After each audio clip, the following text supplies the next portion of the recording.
With the season's halfway mark just days away, I think it's safe to wrap up this review by going over those clubs from the region whose syndicated radio broadcasts early last century were responsible for the explosion of football into a national phenomenon. The beautifully picturesque jewel on the Atlantic, Rio de Janeiro, the marvelous city. Just a quick reminder that this is the third video of this mid-season review. If you've missed the other two, I highly recommend you watch them. The link to those videos are right here in the description. Now in Rio, Fluminense are the ones who've been doing better than what was expected after only last season. Their relationship with the country's largest and richest health insurance conglomerate was severed, meaning the money fountain tapped out. Big name players left and expenditures were drastically reduced. However, in a little under 1 year on the pitch, the team picked by Ronaldinho to give this city one last run weren't severely affected. Quite frankly, the team that won 2 league titles in the last 5 years brushed it off and have been doing great. They stand in 4th place, but most importantly, had the birth of a golden talent-producing factory.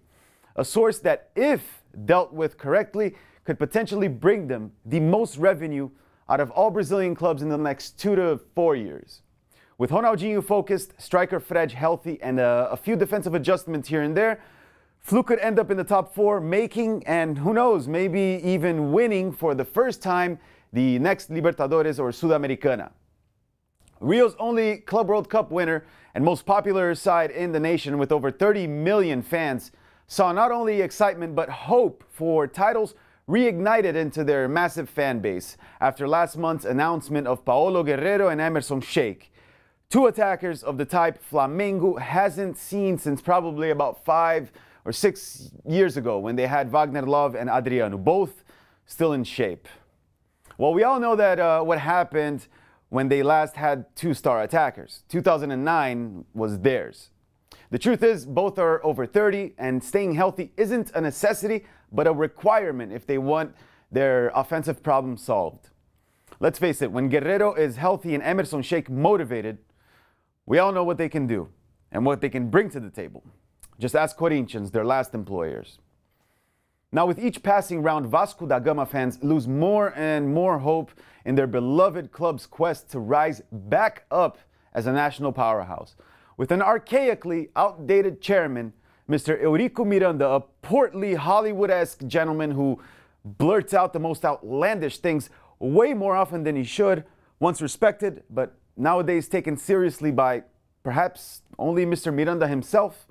It's no wonder Vasco's hardship is visible on the pitch, where they've been in the relegation zone all but the first 3 rounds this season.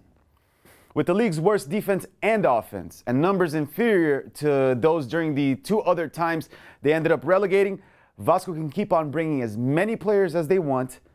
But the hard truth is, the 3rd relegation in 7 years for the '98 Libertadores champions is just a matter of time, like winter in Game of Thrones. It's coming, and we all know it. Now, do you think Flamengo or Fluminense can win it all? Do you believe in miracles and think Vasco can avoid relegating? Or if you just want to tell me how ridiculously handsome I look in my Tulio era mid-90s Botafogo jersey, you know exactly what to do. Drop me a line below, and don't forget to subscribe to Gold TV on YouTube. See you guys next week.